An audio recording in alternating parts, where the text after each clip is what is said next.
You're listening to the Telltale Channel. Don't forget to check me out on all social media: Patreon, Twitter, Teespring, and Etsy. All links can be found in the description or on my website, telltaleatheist.com. In this podcast, we're going to talk about Republicans literally crying over gay marriage. Who are the real snowflakes here? Kanye West's disturbing continued anti-Jew media tour. We also take voicemails. If you want to leave a voicemail, the number is 1-800-701-8573. I usually list my email, but I'm not going to this time because I'm just getting flooded with spam. Not people sending me emails. That's what I wanted. I mean, people signing me up for fake services and stuff. So, anyways, I have to deal with that before I continue to shout out the email address. I hope and pray that my colleagues will find the courage to join me in opposing this misguided and this dangerous bill. And I yield back. Gentlewoman's time has expired. That is a congressman literally crying because gay marriage is now legally required to be recognized in every state. Doesn't mean every state is going to have to issue marriage licenses or certificates to gay people. They don't. They can still make up their minds on that one. It means if you are married in a U.S. state as a gay couple, every state has to afford you the rights provided to you under the law. That's all it means. Also, this bill covered interracial marriage. And this woman is literally crying over it. Literally crying. Now, I covered this in a full episode earlier on my channel. If you want to see like a full breakdown of how the Republican Party has just completely melted down over this recently, just check that one out. I think it just released 4 days ago or something. So check that out if you want. But the reason I'm playing this one clip again is because I got a voicemail about it. So I wanted to listen to what this voicemail caller had to say on this subject. Check this out. Hi, Owen. This is Brandy from Florida, first-time caller. Super excited to be talking to you. I had a quick question. Now that they protected the LGBTQ wedding law. Yeah, it's called the, I think, Respect for Marriage Equality Act or something like that. Like I said, it doesn't actually legalize gay marriage federally as a law. It just says if you're married in a state where getting married as a gay person is legal, then every state has to recognize that marriage, because there were some states that were refusing to recognize your marriage license as legitimate, which means if you get married in New York or something, New York State, and then you go to West Virginia, your employer might not be required to add your spouse to your medical insurance, for example. The hospital might not be required to let you back or let you make medical decisions for your spouse, that kind of thing. So this law basically makes it so that you have equal protections under the law if you are married, regardless of where you were married or whatever else. That's all the law does. So anyway, keep listening to the voicemail here. Wedding law, do you think there is a way that we could reverse the state's freedom for abortion? Thank you. Bye. Do I think there's a way to reverse the state's freedom for abortion? Well, the abortion thing is very different because the Respect for Marriage Equality Act or whatever was very middle-of-the-road, milquetoast, light touch stuff. It was almost nothing at all.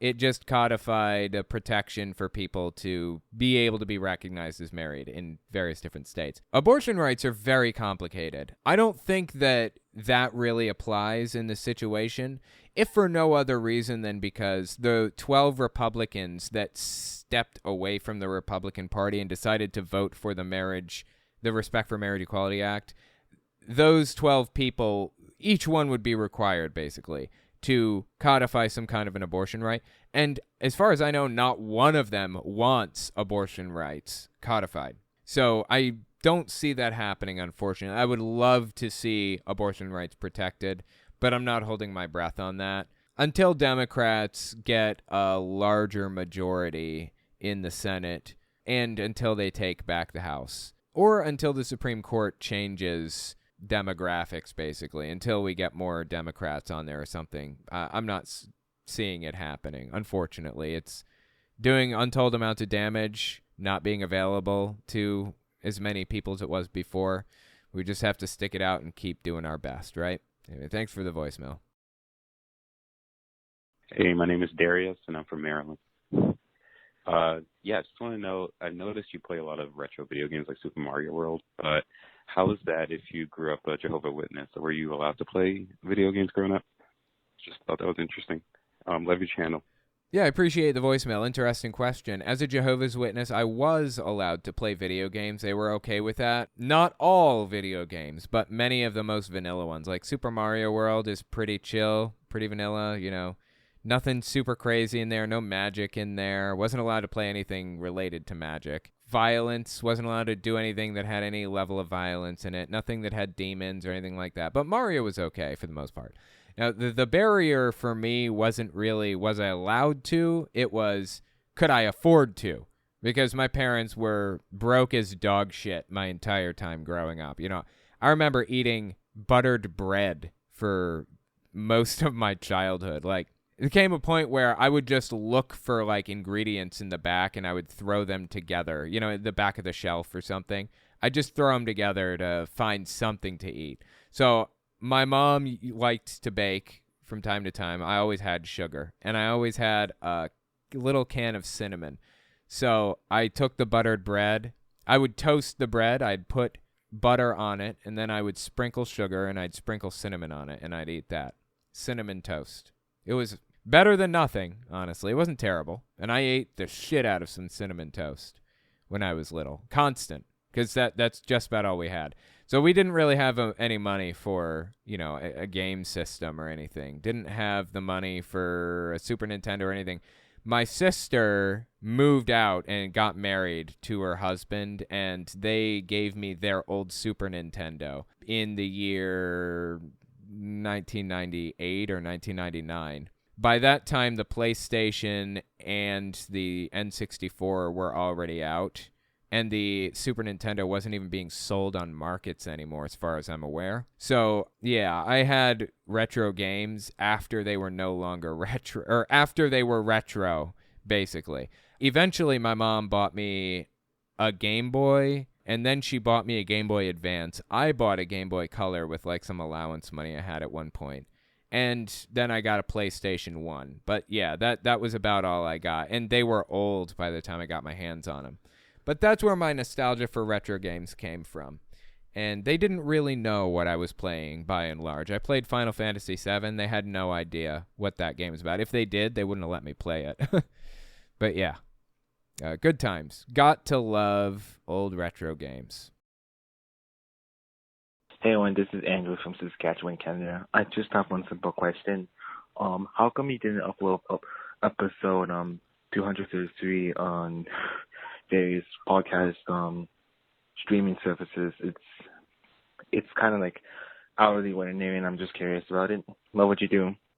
Yeah, I'm sorry about that. That's my mistake. I completely forgot. It was just a train wreck of a mess that week because I wasn't recording for large swaths of that episode. I didn't mean to forget to upload that episode, but I did fix it. I had to go back and re-record parts, if that's worth anything to you. So I fixed it. It's uploaded now. You should be able to access that. I'll try not to let that slip by in the future. Hi, Owen. My name's Jake from Washington. I just wanted to say thanks for all of your advocacy, especially for the trans community. It's really helpful when a cis person stands up for our rights. It's terrifying to see the political landscape sometimes. I had someone in the YouTube comments not so subtly advocate for our genocide recently, and it was a bit shocking. I generally just respond with a your mom joke, but, you know, like I said, it really helps to have you. Oh, I guess it got cut off. Yeah, I appreciate the voicemail. It is shocking, and I would hope that it never stops being shocking. It's important that we recognize it as the shockingly evil thing that it is.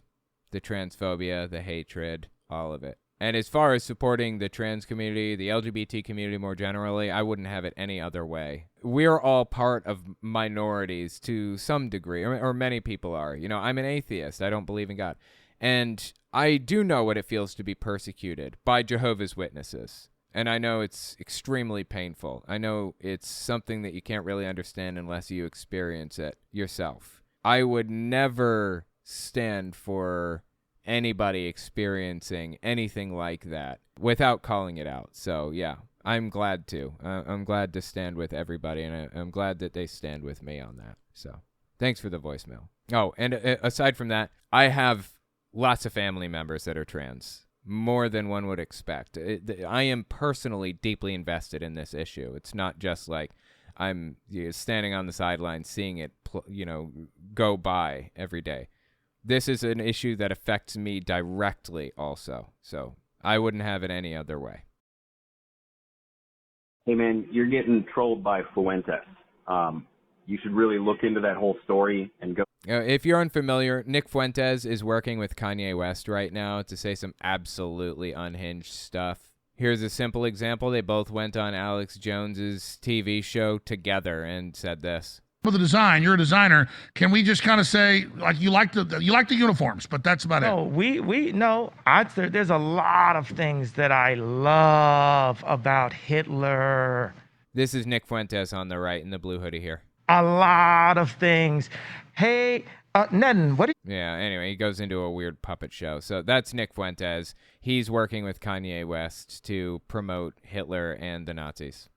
And go as deep as you can. Track down the Kanye West, Alex Jones interview on the band TV. Oh, definitely. I've watched the entire thing start to finish, and I even took notes on it, like to a crazy degree. Here you go. Yeah, I took notes. It took me about 3 hours to get through. It's a 3-hour interview, and I listened at double speed and took notes all the way.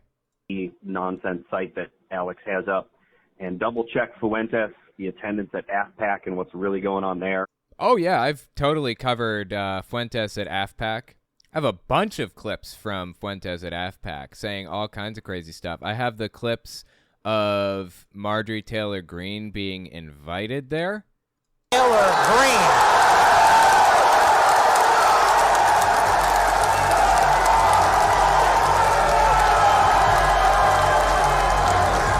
I mean, I have clips of Nick Fuentes talking about how great Putin is and the whole 9 yards. Actually, I have a clip of Marjorie Taylor Greene's speech at AFPAC talking about Christ being king and all this garbage. My name is Marjorie Taylor Greene. I am the daughter of the king. So yeah, definitely. I'm pretty heavily invested in this whole story. Fuentes, the attendance at AFPAC and what's really going on there. And that weird bearded podcaster and the Louis Theroux BBC documentary. I threw some comments up there, but the context is you got to understand they know everything you're saying. They're purposely trolling, and it's dangerous. They're not trolling. Nick Fuentes believes this stuff. He has talked about this stuff for years before Kanye West. Nick Fuentes usually focuses more on hating the black community. Throws the N-word around all willy-nilly, talks about how he longs for the day when Trump was going to send the military into black communities and just open fire. I have clips of that too. Yeah, I can't find that one at this immediate moment. I'll find it later. Maybe I'll insert it. He talks about how black people are inherently violent because they struggle with impulse control, thus saying that they are genetically inferior to white people. You know, these left-wing people, in their heart of hearts, they know they're wrong because, they know that black people are violent. You know, I will say... So, yeah, I mean, he usually focuses on the black community, but he most definitely is also a neo-Nazi. Full-blown. And not even a neo-Nazi. I'm sorry, I'm not even... There's no reason to qualify. He's a Nazi. Full-blown Nazi. And it blows me away that Kanye West is working with him at all. But, yeah. They're not trolling. They are 100% for real. I've covered them for years. But the context is extremely different from the way that you're presenting it. And I think it's important for you to throw that in there for your own reputation. Just put it on your radar, homie. Yeah, I appreciate it.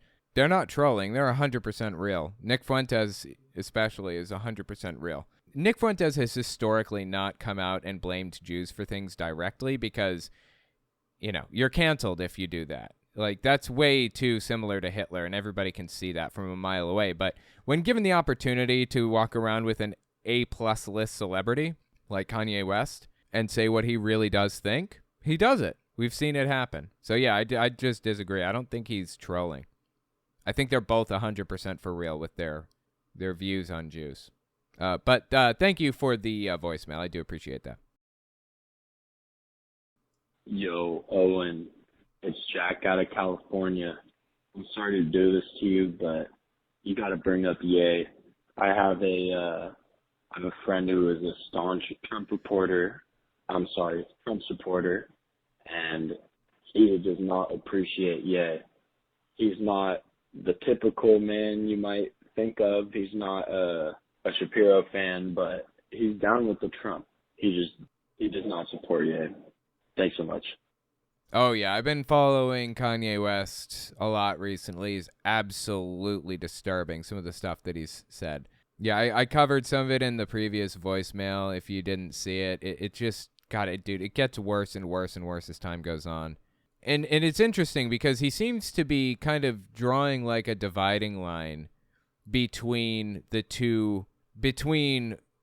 Republicans, like he's kind of severing the party in two a little bit, right? The group that is in favor of hating Jews and the group that is not necessarily in favor of hating Jews. It's really interesting to see that dividing line take place and see where people separate themselves into. But anyway, thank you so much for the call. Yes, this is William calling from Louisiana. Do you know if there's any Democrats or Democrat-leaning people who belong to QAnon? I'm asking because my grandmother's a Democrat. She's in her 80s, and she's a true believer of QAnon. She has this odd belief that the Jews and Muslims are working together to destroy Christianity as a whole. Okay, thank you. Love your show. Bye. Appreciate that, yeah. Believing in QAnon necessitates certain ancillary beliefs. So you have to believe in God heavily. You have to believe that there is a cabal behind the scenes pulling strings like puppet masters. It basically necessitates a very right-wing scoring on something called the F scale, which determines kind of which side of the political spectrum that you're on. And for that reason, I say she may claim to be on the left, or she may claim to be a Democrat. She's not on the left, though. By necessity, if she's a part of the QAnon movement, she is on the right. It is a right-wing group that requires right-wing beliefs that go along with it. It's interesting to hear people from all different backgrounds get sucked into this, absolutely. But, yeah, she's most definitely not on the left. She may have some left-wing beliefs, hell, may have been historically left-wing. But the things that she believes about elites and or Jews and or people drinking children's blood and all the other garbage, it all kind of compounds into an overall picture that is right-wing by and large. Anyway, thank you so much for the voicemail. I appreciate that. We also take voicemails. If you want to leave a voicemail, the number is 1-800-701-8573. Next, we're going to talk about Republicans literally crying over gay marriage. Who are the real snowflakes here? Give us 30 seconds, and we'll be right back. You're listening to the Telltale Channel. If you like what I do and you want to see me continue to do it, check out my Patreon. You can also check out my Telltale Unfiltered channel, Twitter, and Teespring. All links can be found in the description.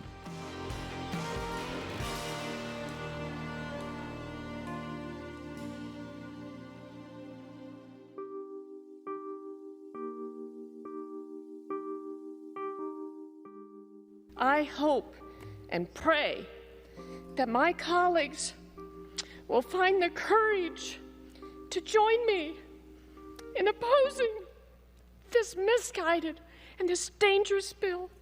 And I yield back. Wow, that's Vicky Hartzler. What bill is she talking about? She's a congressman. Is it like a pro-Nazi bill that like wants to put people in internment camps or what?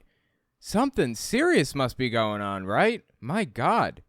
let me just add a little information. She's a Republican, so that should inform a little bit of expectation about what this bill is actually supposed to do. Would you be surprised to find that this is a bill that codifies interracial and gay marriage? No fucking joke.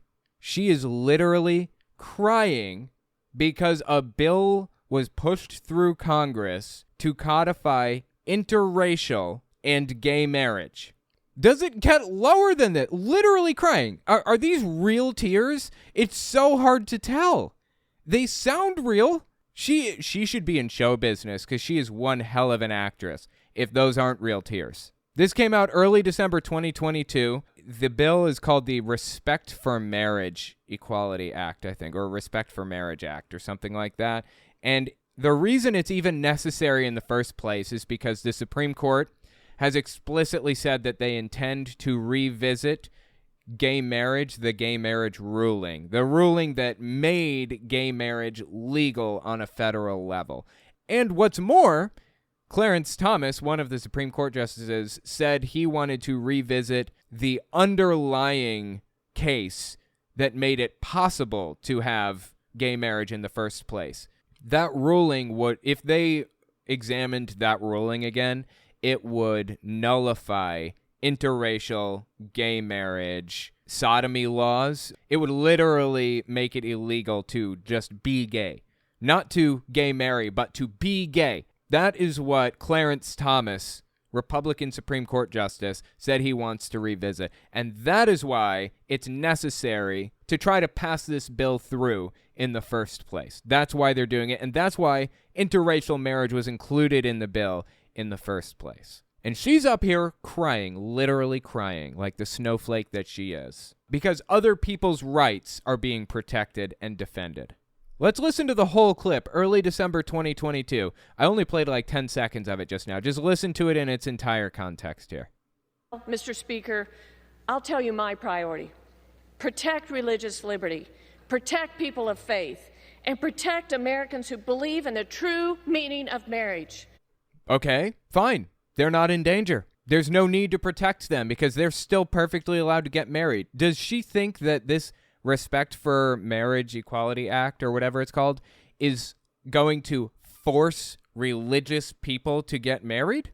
To gay people? Is she under the misapprehension that religious people across the country are going to have to partner up with a dude like once a month, get married to them and pay child support to them and stuff like that? What does she think is going to happen? Or what's more, does she think that white people and black people getting married is going to be a bad thing, or going to be more widespread because it's legally protected through Congress rather than just the Supreme Court? What does she think is going to happen here? How does she believe religious people are going to suffer at the hands of this bill? I do want to point two things out. First of all, a lot of the arguments that the people like this use to try to shut down gay marriage is the idea that if gay marriage is legalized, then some county clerks who are religious would be forced to marry gay people or to issue marriage certificates to them or whatever, which is against their religious beliefs. My only problem with that is, first of all, they're not really doing anything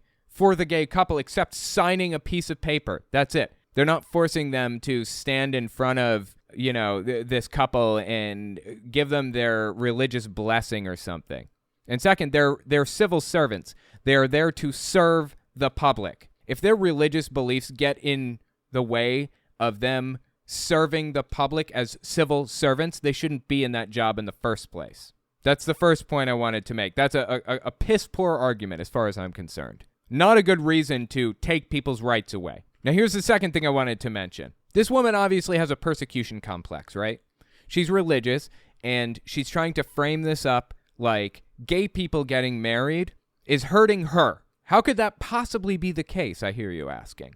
People throughout time, particularly bullies or socially conservative people or people on the far right of the spectrum, honestly, I would say everybody who's trying to take advantage of others, not just on the right. Anybody trying to take advantage of somebody else uses the persecution complex against them. Let me explain how this works. There's a concept in the law that goes like this. Your right to swing your fist ends at the tip of my nose. You're free to swing your fist anywhere you want, except for right here. Because if you swung your fist right here at my nose, it wouldn't be you exercising your rights anymore. It would be a violation of my rights. So the police have the responsibility, the authority to step in and protect my right to not be punched in the face. When the police step in and prevent you from hurting me, it is not a violation of your rights. It's a protection of my rights. Your rights extend up to where mine begin and no further. That's the idea that society was built on. That's the idea that the Constitution was built on, the U.S. Constitution. But people who try to take advantage of others have always used this concept against people. Gay people just want to be allowed to get married. That doesn't affect her in literally any way at all. Doesn't affect anybody in any way. The only person it affects are the two people getting married. That's it. But she is having a breakdown publicly and claiming that her religious rights are being violated. They aren't. Nobody really believed her when she said that. Well, some people did. But people to the left of hunting the homeless for sport did not believe any of that. We saw straight through it. We saw it as the garbage that it was, because that is what they have always done. People who try to take advantage of others, try to flip it around, and play the role of victim, like they're the ones being taken advantage of. They take a swing at you, and when they connect, when they hit you in the face, and the police show up, they start screaming because you hurt their fist with your face. That is a perfect analogy to what is happening right now with her crying because she believes that religious liberty, blah, blah, blah. It's all garbage. It's all nonsense. It always was from the very beginning. By arguing she doesn't want this to pass because of religious liberty, it is effectively her saying, arrest him, officer. He hit my fist with his face.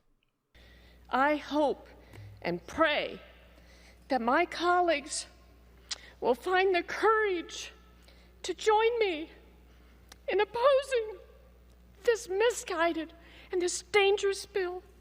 And I yield back. Gentlewoman. People are literally just trying to get married and live their lives. She has nothing to do with any of it. And she is crying as she is literally persecuting somebody else. She is in the process of persecuting an entire group of people and pretending that she is the victim in this situation. Disgusting. Absolutely disgusting in every way. Wasn't just Vicky Hartzler. The entire media, far-right media machine has been behind her on this. Laura Ingraham came out and started talking about it. Late November 2022. She called out the 12 Republicans that sided with Democrats to codify interracial marriage. Interracial marriage and gay marriage. That's where we're at right now. The right-wing media machine came out against people who voted for interracial and gay marriage. No fucking joke. Now, we saw this dynamic play out yesterday when 12 Republican senators, all the usual suspects, voted for the... All the usual suspects. Because they're rhinos, right? They're on the left secretly. All these people who voted with Trump, 90% of the time on various things. They're the usual suspects. These people who want interracial marriage codified and gay marriage. Jesus Christ, dude. Play out yesterday when 12 Republican senators, all the usual suspects, voted for the deceptively titled Respect for Marriage Act. While purporting to safeguard marital rights of same-sex couples, the law will actually end up gutting the religious liberty rights across the country. Social conservatives, of course, are insulted, yet they're not really surprised. This literally does not affect religious rights in any way. No way whatsoever. The only argument that they have is that there may be a civil servant who has to sign a piece of paper that they don't want to sign because they don't like that gay people are allowed to get married. That's it. That's the only argument. And I'm sorry, if you don't like that, don't be a civil servant. That's your job. If you can't handle treating everybody equally, get the fuck out. I don't care what excuse you have or what religion you are. Don't care. People should be treated equally in society. I don't care what your opinions are on that. If you can't agree, everybody should be treated equally in society. You shouldn't be a civil servant anyway, as far as I'm concerned. But they're going to continue to scream that the person that they're punching in the face is hurting their fist. Of course, that's the tactic. That's been the tactic for years now. This is Jenna Ellis. She came out against the bill too, surprisingly, right? Former member of the Trump legal team, professor of legal studies at Colorado Christian University. Previously, these are all previous occupations. Deputy District Attorney in Weld County, Colorado. So eventually her last position, I believe, was a member of the Trump legal team. I think she's just a public figure now. I don't think she does any of those things anymore. But naturally, she came out with an opinion on this subject. Check this out. This was the exact thing that was at issue in the Obergefell case when 30 plus states had amendments to their state constitutions that said that they would only recognize marriage as between one man and one woman. Right. So what she's saying here, God, this is kind of a legally complicated area that we're dealing with here. The Respect for Marriage Act, the thing that just passed, isn't even codifying gay marriage. It isn't even giving people the ability to get married. It's just saying whether you are in a state that respects gay marriage or not, whether you're in a state that legally has gay marriage or not, that state is legally required to recognize gay marriage or your gay marriage. They are legally required to accept your marriage as equally as valid legally as every other marriage out there. Basically, if you go to a hospital with your husband because your husband is in a serious car accident, he's completely incapacitated, has no idea what's going on, he's in a coma, say. The hospital is legally required, or the hospital will give you the ability to make decisions for his life. The hospital will allow you to, or they'll listen to your opinions on what should happen next, or you can be in the back room with him, only married couples. You are considered immediate family. You can be covered under the same insurance plan, things like that. Only for legal purposes. That's really what this bill is for. States were trying to push through bills that made it so that you weren't recognized as a married couple in their state, whether you're married or not. This bill isn't even telling states to allow people to get married. States can still reject gay marriage. Nobody's required to do anything legally as a result of this bill. States just can't reject the recognition that you're married now. That's it. It's the most basic, milquetoast, bottom of the barrel thing you could possibly do. And people are literally crying over it. Literally crying. Who is the snowflake now? Anyway, let's go back to Jenna Ellis. Again, she was a lawyer, so she's going to be using like legal language for a lot of her explanation. I wanted to break it down. As between one man and one woman. The federal government, in terms of the Supreme Court, has no ability to impose their unilateral belief on everyone. Okay, interesting point. So I think, 10 years ago or something like that, gay marriage was federally legalized by the Supreme Court. They basically said states are not allowed to ban people from getting married if they're gay. That's illegal. She's saying that the Supreme Court had no right to protect somebody's rights like that. Hundreds of years of legal precedent simply disagree, madam. Rights are upheld by the Supreme Court all the time. That is what the Supreme Court does. That's what it's done since the very beginning. The Supreme Court decides if the Constitution supports this right or rejects that right or whatever other thing. And the Supreme Court decided gay marriage is a right under the law. People are allowed to be treated equally under the law. And it's unconstitutional to remove this right from people, basically. She's saying they're pushing an agenda or a belief on everybody. Nobody requires you to believe gay people should be allowed to get married. Nobody has ever required that. All they require of you is for you to do your job. Sign the certificates if that's the position you're in. That's it. You want to not believe in gay marriage on your off time? Fine. I don't care. Don't believe in gay marriage on your off time. When you're on the clock for the people of the country, you have a requirement to sign the marriage certificate. Simple as that. If you're incapable of doing it, get out of the job. Belief on everyone. They can't say, states, you have to recognize a same-sex marriage. Yes, they can. And they did. I don't know what kind of a weird legal argument she's trying to make here, but they said this exact thing about interracial marriage. You cannot tell somebody they can't get married because they are black and the other one is white. You can't do that. That's illegal. That is unconstitutional. The Supreme Court decided that. She was the deputy district attorney in Weld County, Colorado. She can't possibly not know this is how it works, right? Just like the Congress cannot legislate this issue. The Respect for Marriage Act is unconstitutional on its face. The states have to determine for themselves what types of marriages the state will sanction. Now, obviously... Okay, fine. Yeah, exactly. The Respect for Marriage Act doesn't try to change that, unfortunately. It should. It should codify gay marriage and interracial marriage. But from my understanding, the Respect for Marriage Act just makes it so that all states recognize gay marriage that's happened in another state.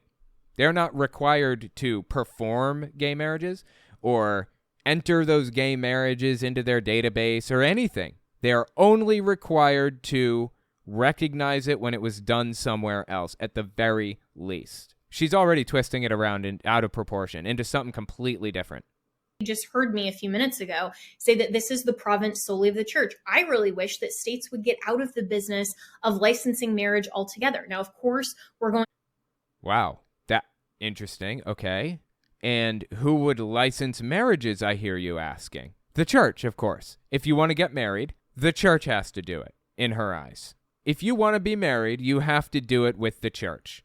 And of course, it doesn't stop there with Jenna Ellis personally. Jenna Ellis specifically also wants to see all kinds of insane, unhinged stuff in the country, like laws against adultery. I mean, she's a full-blown theocrat. She wants a theocracy in this country, naturally. So she wants to see all the rules that fundamentalist Christians believe in, or all the rules that she believes are in the Bible, even if they aren't.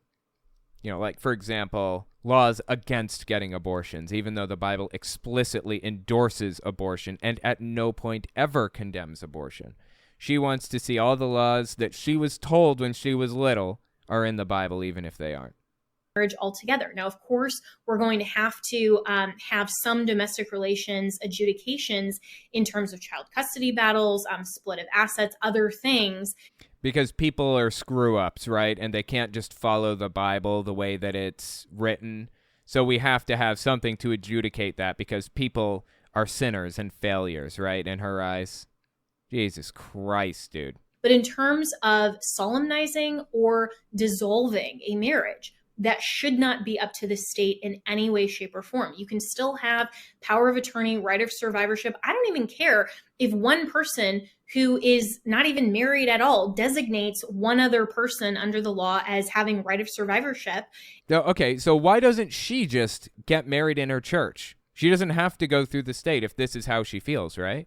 Why doesn't she just skip the whole state piece and go straight to the church and forget everything else? Why does it matter? If it's a marriage in God's eyes, let it be a marriage in God's eyes. And by the by, what are non-religious people supposed to do? What is an atheist supposed to do? How is an atheist supposed to get married? They're not, in her eyes, apparently. I don't know how else to interpret this.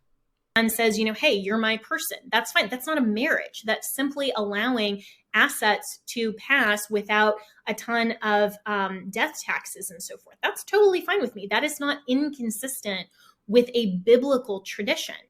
Oh, I see. So what she's saying now is people should be able to set up a system that where they get all of the same benefits from a marriage that they would if they were married, except it's outside of a marriage. There's a term for it. Wait a second. It's separate but equal. That sounds right, doesn't it? Separate but equal. I think that's right. And with a biblical doctrine. If you're unfamiliar with that term, that's actually from like white supremacists and white separatists back in the 1960s when segregation was coming to an end. People kept saying that we should be separate but equal. We should separate black people into their own black schools and black and white water fountains, black and white bathrooms, so on and so forth. That's what she's proposing here. She's just proposing it for gay marriage. That's what a civil union is. It's a separate but equal type of situation. You can have this type of marriage over here. We're going to reserve this marriage for real human beings who really deserve to be married. And with a biblical doctrine. What is inconsistent with biblical doctrine is solemnizing something that is not a marriage. So I am very hopeful that if the Democrats are this stupid, and Republicans too, frankly, which I'm disappointed in both sides, for going along with this whole LGBTQ nonsense and this whole agenda with this so-called Respect for Marriage Act. Honestly, why does she hate it so much? It just makes it so that interracial couples can get married, and so gay people's marriages are recognized from state to state if they get married in a state where it is legal. That's it. That's all this does, honestly. Why is she so upset about this? You know why, really? It's because they're mixing religion and politics together until they're indistinguishable from each other. That's really the root of the problem here. If religion and politics were not mixing to this degree, this wouldn't even be a discussion. Nobody would care. If religion wasn't involved in this situation at all, nobody would care if gay people got married. Doesn't affect you at all. This is Steve Deese. If you're unfamiliar with him, he is a host on The Blaze, which is a TV network that I think Dave Rubin is on, or was at the very least. Another guy famously named Elijah Schaefer was on it. He's the dude that just lost his mind a while back and said, people to the left of hunting the homeless for sport should not be voting. Glenn Beck started it. This is his network. So anyway, that's what The Blaze is. And again, this is Steve Deese, the Steve Deese Show. So let's see what he had to say about the Respect for Marriage Act. Simply gay people having their marriages recognized in every state, regardless of if they accept or allow gay marriage or not. That's all it is. Let's see about the fear-mongering tactics he uses to scream about gay people and interracial marriage. Mid-November 2022. This isn't real to them. Now, one day they will find out that hell is. This is the stuff of Nero. And if we're going to sit here and talk spiritual implications and manifestations about when the spirit of the age manifests itself on that team, you obviously... Dude, I have no idea what he's going on about right now. It sounds like religious nonsense that he's just spouting off, and he's assuming that his audience knows, but I'm completely lost, dude. I'm sorry. I am neck deep in this stuff 24/7, okay? I am really involved in watching people like Steve Deese and Jenna Ellis and all of these other people every day of my life, because this is my job. This is what I do. I listen to these people. And what he's saying right now is nonsense to me. How is it that somebody is so immersed in this world as I am, and I am completely lost? It's like the words that he's saying right now go next to each other technically, but they don't mean anything when they're next to each other. Let's listen to that one more time. Implications and manifestations about when the spirit of the age manifests itself on that team, you obviously need to know if you come to this show. I'm sure as hell going to do it when it happens on the other one. I have no idea what he just said. It makes no sense whatsoever. But okay, keep listening, because he has some things to say about the Respect for Marriage Act. Oh, there's a big long pause here. I'm assuming that means he's about to get really dramatic. Oh boy. Buckle up, people. This is the stuff of Nero. Now, Nero in our system of government could not put Christians on stakes, light them on fire to illuminate his orgies. He doesn't have the power to manifest something like that. But here's what Nero will do.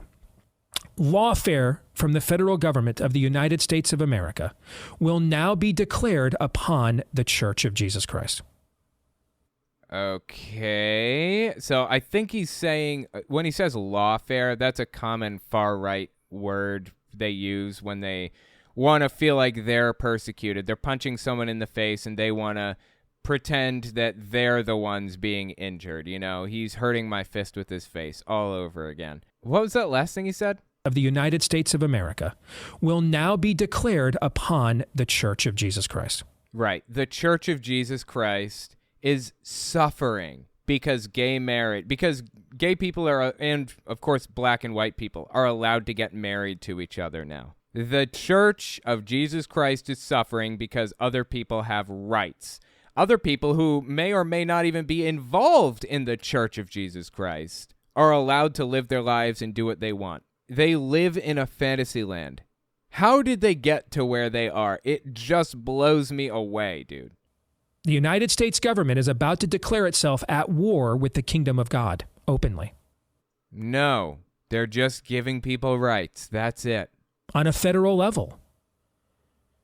No longer just a few blue states like Oregon that want to go after Sweet Cakes by Melissa, or Washington that want to go after Barronelle Stutzman, or a few crazies in Denver, Colorado, and their rainbow jihad that want to go after poor Jack. No, on a systemic level, the United States of America is going to declare war on the church with this legislation. That's its intent. Did he say the rainbow jihad? Does he have any idea what a jihad is and how deeply ugly and horrific the things that took place were?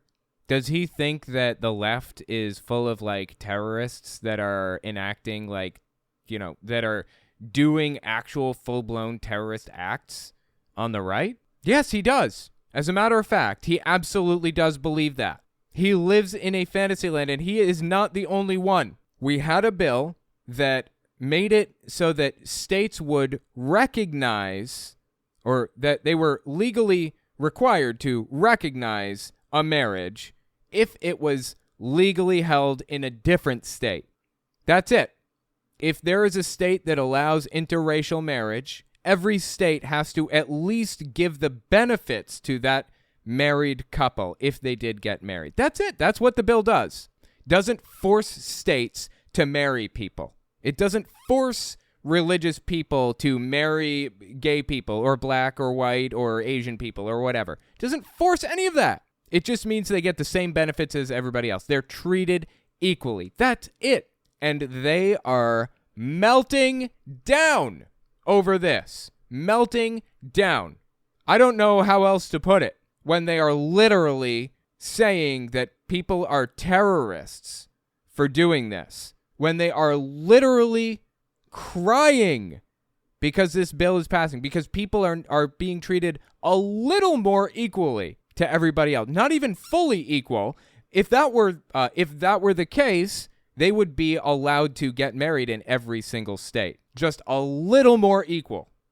I hope and pray that my colleagues will find the courage to join me in opposing this misguided and this dangerous bill.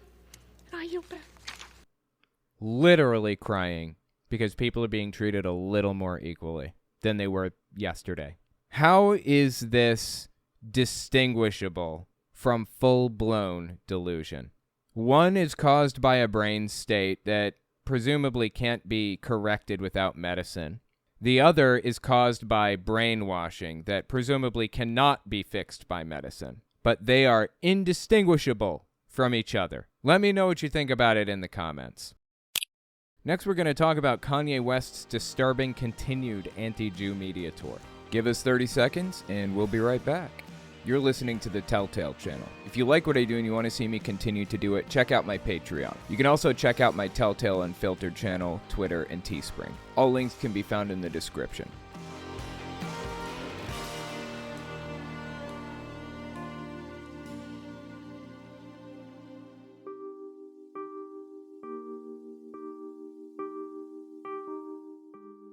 Blacks are overrepresented in violent crime. But when you meet an individual black person, you don't apply that. You start with a fresh slate every time you meet someone. Do you do that with Jews? Nope. That is absolutely fascinating to get this glimpse into Kanye West's mindset. If you're not familiar with the situation right now, this guy came out and claimed that he is a full-blown, avowed Nazi. a Hitler lover. That's what he said. He said, and I quote, "I love Hitler." No joke.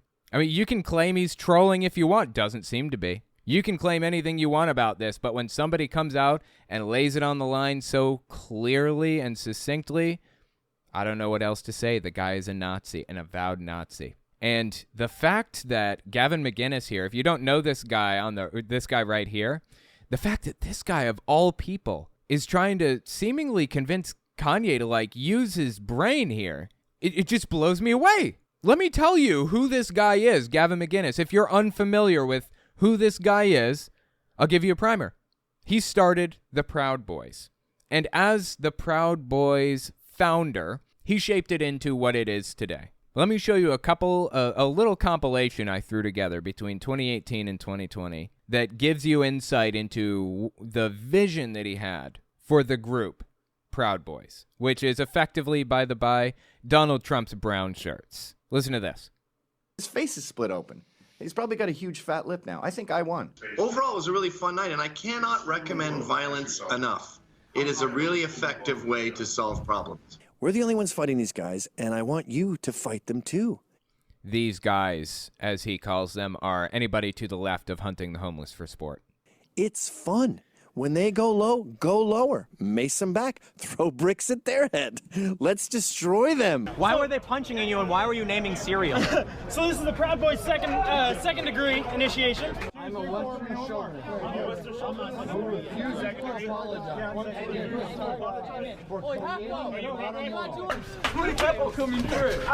I am Proud Boys initiation.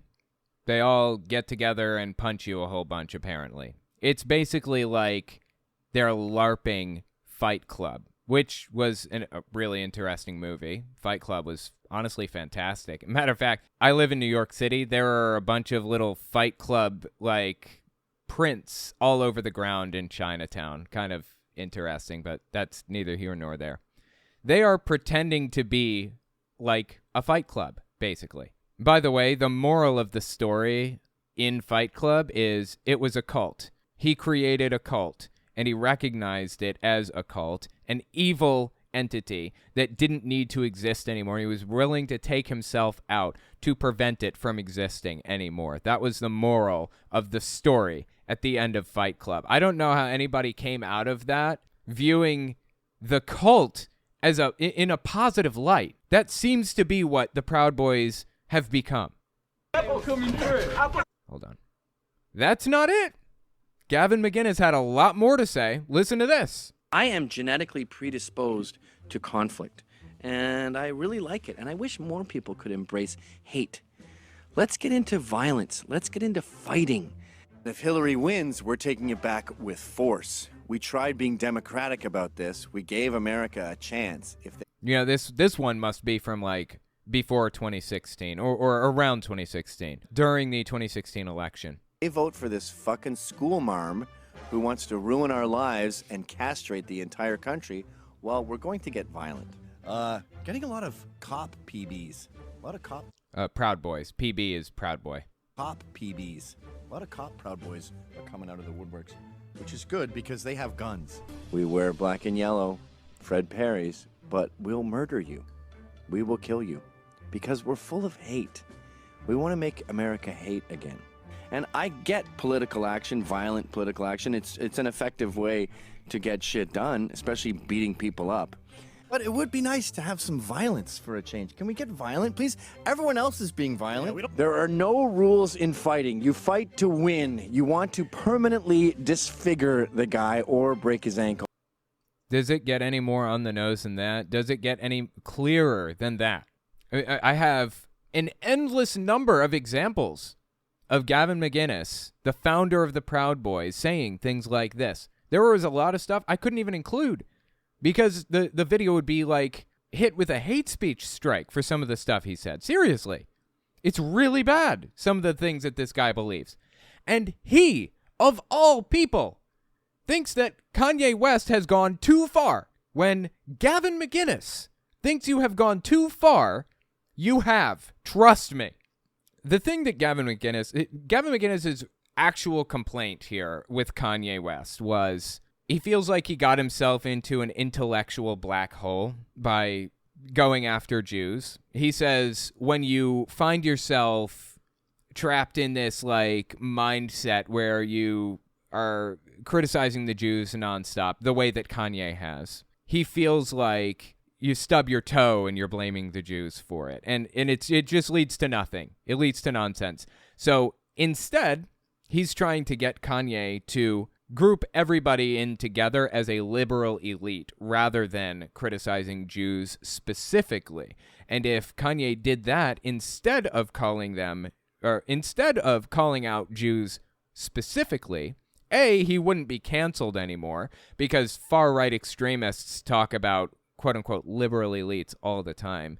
And B, he would be using a dog whistle. A lot more people would be willing to hear him out and work with him and accept what he has to say. But the moment he talks about Jews and the things that they're doing, you lose half the listening audience. Half of Tim Pool's audience disagrees with you right off the bat. But they will automatically agree with every word you say if you accuse the liberal elites of something. So that was Gavin McInnes's goal walking into this interview with Kanye West. He wanted to convince him to go after the liberal elites rather than the Jews. And it did not work out very well. Listen to this clip. Early December 2022 is when this happened. This was on Gavin McInnes's personal platform that he created after he was removed from YouTube. He created something like InfoWars, kind of. It's like a version of YouTube where he can upload anything that he wants, pretty much. So anyway, listen to what he had to say here. This sort of ethnomasochistic cultural suicide tend not really to be Jewish. I call them Ginos, Jews in name only. Wow, what a name for Jews. Okay. It's liberal elite whites you should have a beef with. Yeah, but I lump them all in together. That's what I did. That's good. That's why the tweet said that. That's what he wanted. He wanted him to lump all, Jews and everybody that Kanye believes is harming him. He wants to lump them all into liberal white elites. And Kanye says, I lump them all in together, but McGinnis got it confused. What Kanye is saying, I lump everybody who's trying to hurt me in with Jews, not the other way around. He's not saying Jews are part of a group that are hurting me, which is the liberal elites. He's saying liberal elites are a part of the group that's hurting me, the Jews. This is absolutely unhinged, dude. Kanye is just gone. Just gone. His head is gone. Good. That's why the tweet said that, Jewish people. Okay. But this trait, blacks are overrepresented in violent crime. But when you meet an individual black person, you don't apply. Notice that little pause there. An individual black person, he's not used to referring to the black community in a respectful way, but he realizes he's talking to a member of the black community, so he has to kind of couch it in a slightly more respectful manner. Fascinating to watch him, of all people, talk to Kanye here. But when you meet an individual black person, you don't apply that. You start with a fresh slate every time you meet someone. Do you do that with Jews? Nope. This intervention isn't going very well. That's fascinating, dude. Absolutely fascinating. So Gavin McInnes, of all people, is teaching Kanye not to be racist, or trying to. It's obvious Gavin McInnes is a deeply racist person. Just terrible in every way. He's one of the most extreme people that I have ever seen in my life. But he, of all people, is trying to convince Kanye, or trying to explain this process to Kanye. Yeah, statistics are not generalizations. Statistics are statistics. A generalization is when you take a statistic and assume that the person that you're talking to right in front of you embodies the heart of that statistic. So, the black community is overrepresented in crime statistics, so every black person that you meet, you're going to assume is, a murderer or a thief or whatever other thing. That's a generalization derived from a statistic, an unjustified generalization that is racist. That's racism. It's the definition of racism, practically, right? This is something that pretty much everybody could agree with. Even Kanye agrees with this, except when it comes to Jews. He's willing to be racist against them. And why? because they're Jewish. It gets even worse. Trust me. This is the very opening piece for the worst of this interview with Kanye. This is nothing. Check this next one out here. The main issue is that Christ is king. Christ is the true king of Israel. Christ is the king of all kings. If you don't believe in Jesus Christ, you are wrong. And anyone that doesn't believe in Jesus Christ should not be in control or any influence to anything that America produces, be it media, technology, politics, farming, medicine, prisons. If you do not believe in Christ and you're not following Christ in the decisions that you make, you should have no influence on that. That is absolutely insane, but again, it gets even worse in a second. This is Kanye fully endorsing a Christian theocracy, creating a second underclass of citizens. If you're Jewish, or if you are Muslim, or if you are just not a Christian like myself, he wants to create an underclass where you are not permitted to work or to own your own business. You're not allowed to own your own business. If you have an idea for a product, you have to give that idea to a Christian so that they can create it and hire you to work at this company. You're not allowed to have any position of authority. You're not allowed to be a president or a CEO or a board member of any sort. Presumably, you're not even allowed to do something as basic as like moderation, because that's a position of influence and or authority, right? You're not allowed to be a doctor or the head of medicine, not allowed to be any kind of anything at all in a position of influence. The highest you can go is laborer. And even as a laborer, seemingly, you wouldn't even be allowed to go above that. You wouldn't be allowed to be like a team lead or a foreman. No positions of influence, according to Kanye. He is endorsing the creation of an underclass in society. What he's doing here, I can't understate how deeply disturbing it is that a presidential candidate is saying something like this. And he is a presidential candidate. I know he's probably not going to get that many votes, but we said that about Trump. He got 60,000 votes last time, I think, didn't he? 60,000 people wanted this, of all people. They voted for this guy. Well, not this guy. I mean, this guy, Kanye. Something is deeply broken in this guy's head that he'd endorse something like that. And something is broken in other people's heads that they would vote for it. Keep listening because, again, it gets worse.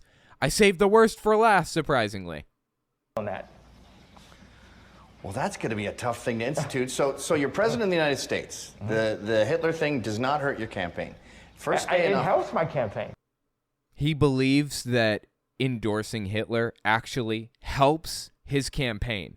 No joke. I mean, if he gets more votes this time around than he got last time around, like I said, I think he got 60,000 votes the last presidential election he was in. If he gets more this time, if he gets any substantial amount of votes, I'm going to have to seriously reconsider living in the United States at that point. No joke. That's too much. It keeps going. Keep listening to this. But they don't deserve to be in charge of everything because they don't put Christ in. But how do you legislate that? They need to work for Christians. Jews should work for Christians. So he's explaining his intent to create a permanent underclass where Jews and Muslims and non-Christians are only allowed to basically be laborers and have no position above that, including foreman or team lead, not allowed to go above bottom of the barrel, entry level laborer. Work for Christians. Jews should work for Christians. I'll hire a Jewish person in a second if I knew they weren't a spy and I could look through their phone and follow them to their house and have a camera all in their living room. They're laughing, but he's not joking. He, to the bottom of his heart, genuinely, and I say this having watched hours and hours and hours and hours of his interviews with people very recently, to the bottom of his black little heart, deeply believes that Jews are running the world like puppet masters, controlling everything from behind the scenes, pulling strings to make Kanye's life miserable intentionally because they hate him and for no other reason. A cabal, if you will, a deep state of Jews that's running things and ruining everybody's lives if you speak negatively about them. I mean, it's absolutely unhinged. It's like a paranoid delusion that I would see from my schizophrenic family member. It is exactly like it. And they're laughing it off.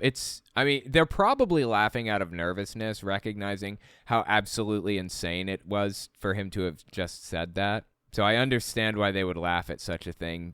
You know, what else do you do? What other response is there? There is no appropriate response to this. I would probably laugh out of confusion and like sheer horror also in that position. But this most definitely is not funny. Listen to this next one that he laid down for us.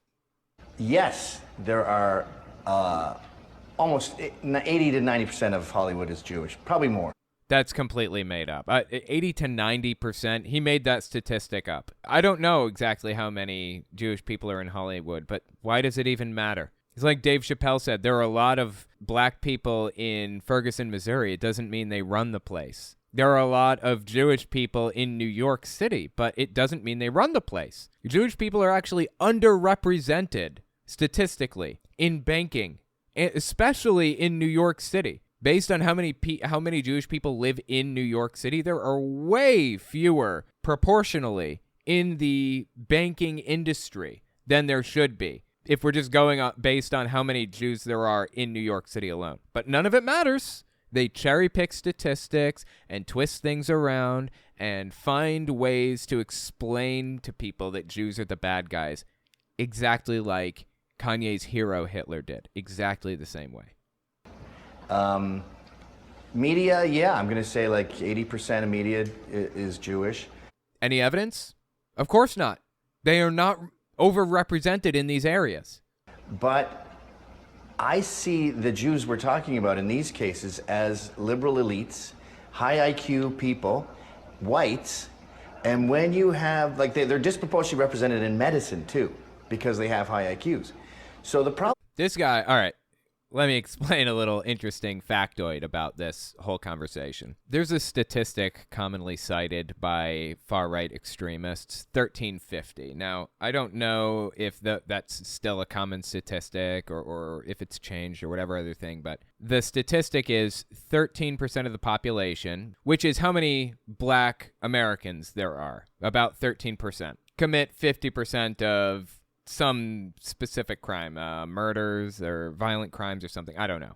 Now, there are two explanations for that. Either it's an environmental problem. So if you traded the black community out for people who have blue eyes or blonde hair or brunettes or something, and all of the exact same factors applied, then the blue-eyed people would be in this exact same situation. Either it's environmental, and if that's the case, it can be fixed, it can be changed by enacting laws, or it's genetic. Either it's environmental and can be changed, or there's something genetically inferior about them. Now, there is zero evidence to imply that there's some genetic disparity between the black community and the white community and the Mexican community and the Asian community and the Jewish community. There is no evidence to imply that there's a genetic difference in how we deal with emotions or, our levels of violence or any of that. But Gavin McInnes, despite not having evidence for that, believes that there is a genetic component to it, despite the fact that that is objectively wrong. Nick Fuentes believes it too. This dude on the left in the black hoodie or whatever it is here, he believes that there's a genetic component to it, despite the fact that there is no evidence for that. Unequivocally, the problems in the black community, the Asian community, or any other are unequivocally caused by environmental factors. That is beyond a shadow of a doubt. Every single piece of data that we have points to that. And not one single piece of data points to the possibility that it's a genetic factor. The reason I bring this up is because Gavin McInnes just said... medicine, too, because they have high IQs. because they have high IQs. He is implying that there is a genetic predisposition to being more capable and intelligent among, I don't know, the Jewish community or the just white people in general. And there is a genetic predisposition to being dumber and more violent in the black community. I honestly can't even believe that he's presenting this argument to a black guy in the first place. But there's zero evidence to support his assertion that he just made. None. Now, there was a study done, like, I don't know, in the 70s or something, that implied that maybe there was an IQ difference between the black community and just white people in general. An IQ difference of 1 or 2 points, as if that would even be enough to create much of a difference in the first place. But science has not pointed to any genetic or any possible explanation for like parts of the brain that grow differently because we are black or we are white or whatever other thing. Science has not indicated that human beings are any different genetically aside from the amount of melanin in our skin. That is basically it. So the fact that there is no evidence that human beings' brains are any different between us, it tells me that the implied difference from that study really boils down to a flaw in the test or a flaw in the study, rather than a difference genetically, until they can point to that genetic difference, which they've been trying, which, you know, white supremacists have been trying to do for hundreds of years, or at least 50 years, since we've understood genetics generally. I'm simply not going to believe it. I need more than that. I just really wanted to zero in on what he had to say, because the claim that Jews or Asians or whites or anybody is inherently more intelligent than any other group is bullshit. It's complete bullshit. And I won't accept nonsense unchallenged. I need evidence for this stuff. Gavin, of course, does not. I do. So back to the video. What he was saying is that Jews are overrepresented in medicine and social media or whatever else because they have high IQs. Fuck off, a user in the chat. Intelligence is affected by genetics, unfortunately. You're right, absolutely. Which specific genes are different between the black community and the white community that affects intelligence? Because those genes, as far as science can tell, are exactly the same between races. There is no difference genetically on the specific genes that affect intelligence. Blacks and whites are perfectly similar, like 98 or 99% similar in every way, except for a couple. A couple of genes are different. Genes that regulate the amount of melanin we produce. Genes that change the shape of our nose or foreheads or whatever. Our hair a little bit. That's it. Human intelligence evolved 100,000 years ago. Skin color evolved long after that. We are exactly the same intellectually. The genes that control intelligence are not different. If you disagree, all I need is evidence. I'm willing to accept anything. I just need evidence for it. Something you have not provided. So we just got hit with trolls. Apparently, when I say that there is very little genetic difference between blacks and whites, people absolutely lose their fucking minds. My mistake. Anyway, maybe just playing Gavin McGinnis drew trolls in. Who knows what it was. Anyway, let's keep listening. Jews, Asians, whites, blacks, no, there is no difference in intelligence. There just isn't. Until you can show me the genes that are different, I have no reason to believe you. Listen, too, because they have high IQs. So the problem isn't these Jews, and most of them are secular Jews, atheists. I don't see Soros as Jewish. So we have these secular, mostly atheist Jewish people with high IQs who dominate fields that tend to require high IQs. They're overrepresented in chess and mathematics, too. Is any of this even true? I don't know. And even if it were true that, you know, Jews or Asians or whatever are overrepresented in mathematics and chess, it does not mean that there is a genetic component to that fact. Doesn't mean that they're genetically superior to others. There is no evidence to suggest that. None. So the real issue here, and there is an ethnomasochism, there is some sort of like, let's burn it to the ground. Ethnomasochism is not a word that I had heard, but just based on the components, I'm assuming it means people who want to destroy their own race. I don't know what he means by that or why anybody would care, but okay. I think that trait is a white trait, a liberal elite white trait. Oh, not even white per se, a liberal elite trait. Come on. Wanting to burn your race to the ground? Liberal elite trait. Kamala Harris, Barack Obama, they also have these traits.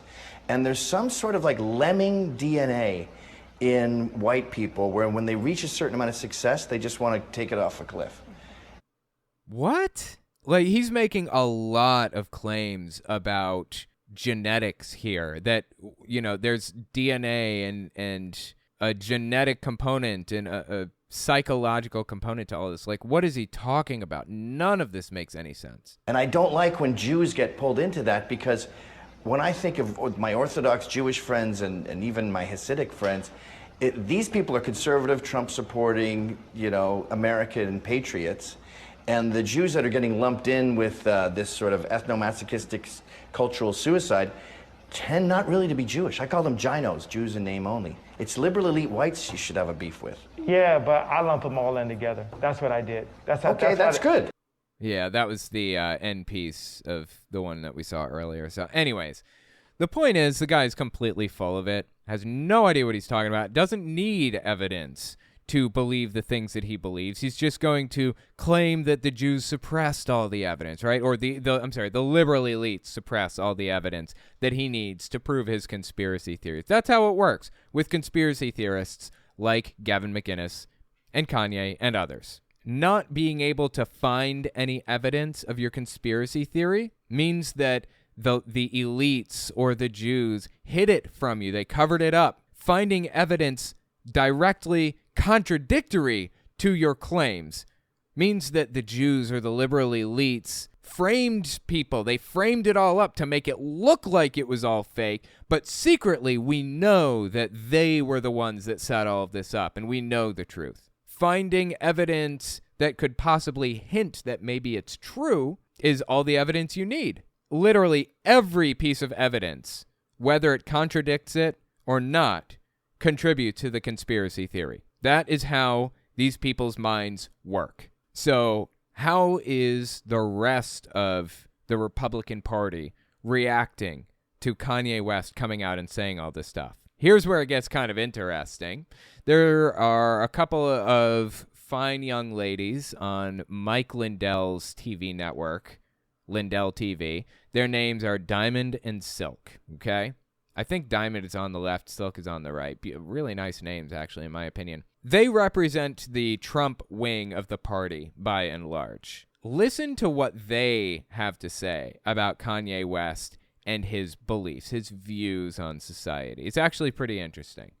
Early December 2022. I'm wondering, is he being used? And here is why I say that. You said what he said. This is my opinion. Our opinion. Really? Your opinion? See, I thought that you were giving us actual news coverage. I thought you were telling us facts. For some weird reason, I thought that she was reading from a scientific journal just now. I didn't realize this was her opinion. Okay, tell us your opinion.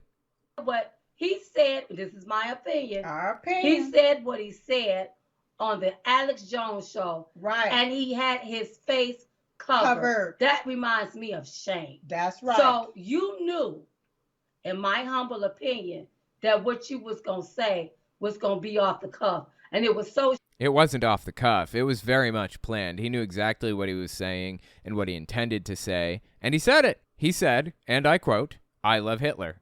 It doesn't get more on the nose than that. I don't know. It's not off the cuff. Off the cuff means it was unplanned and he just kind of spouted it out and that was it. No, this was very much planned. He knew what he believed and what he wanted to say and he said it. And yeah, I agree. I think the mask does kind of represent shame a little bit.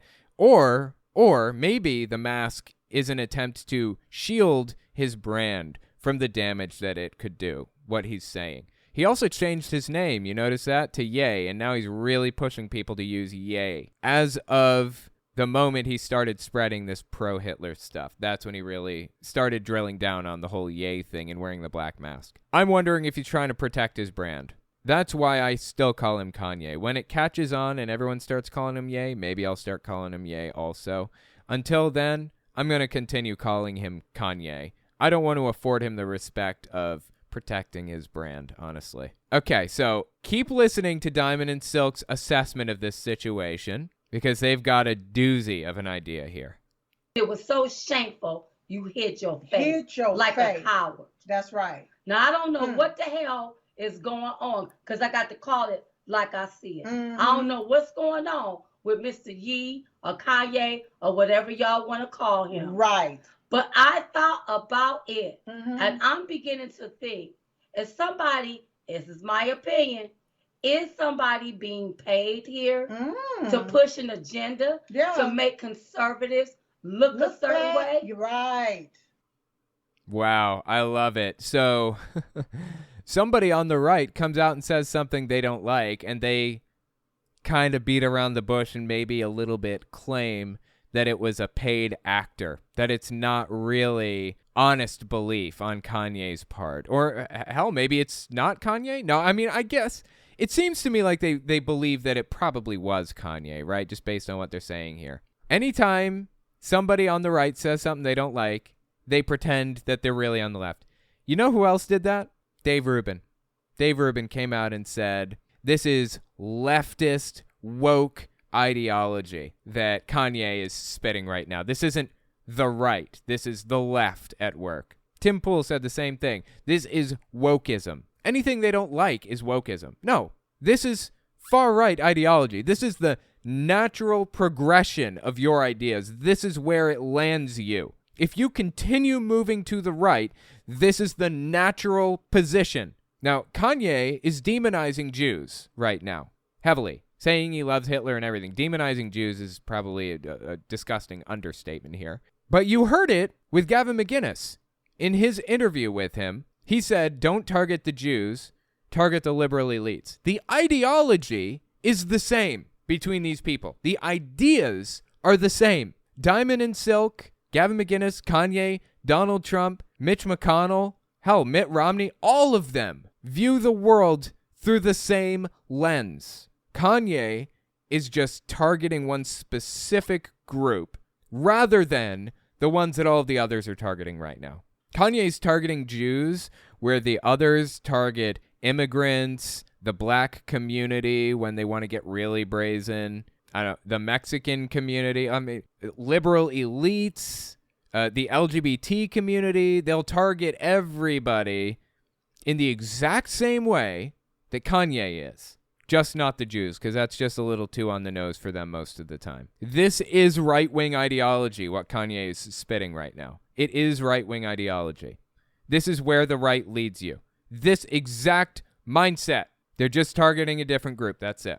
Let me know what you think about it in the comments, and let me know if you want to hear more stuff about Kanye's descent into madness. I'm honestly fascinated by it, depressed simultaneously, but I find it deeply fascinating to watch somebody self-destruct this hard. Yeah, let me know what you think. Here's something interesting. Right before Kanye West got banned from Twitter this last time by Elon Musk, just not that long ago, he posted this. He posted this to his Twitter. Now, what the hell is this, I hear you asking? The answer is just bizarre. You're going to have to buckle up for this one. He had it in Photoshop like he designed it. This is not designed by Kanye West. This is actually designed by a group called Raelianism.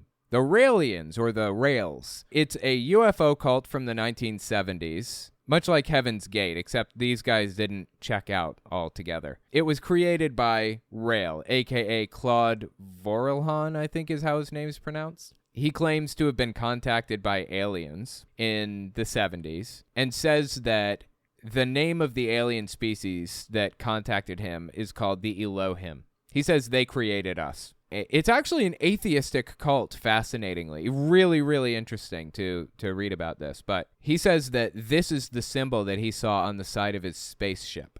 On the side of the Elohim spaceship. In the 1990s, I think, he's been trying to set up, like, churches or whatever you would call it in different countries. In the 90s, he tried to set one up in Israel, and they wouldn't let him in with this symbol, presumably. So he came up with a different design for the symbol. He claimed that the Elohim convinced him that it would be okay to change the symbol to something else. So he changed the symbol to this. The spirals are supposed to represent the galaxy, the swirl of the galaxy. Every Raelian, though, wears a pendant that looks like this. The Star of David mixed with this thing right here. Oh my God, dude. Just such a crazy story. Okay.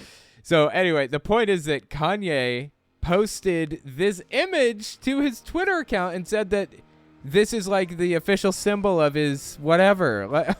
As if he created the symbol, as if he drew it himself. This thing's existed since the 70s. Oh my God, it just gets weirder and weirder with this guy. Seriously. I don't know. Let me know what you think about this story in the comments.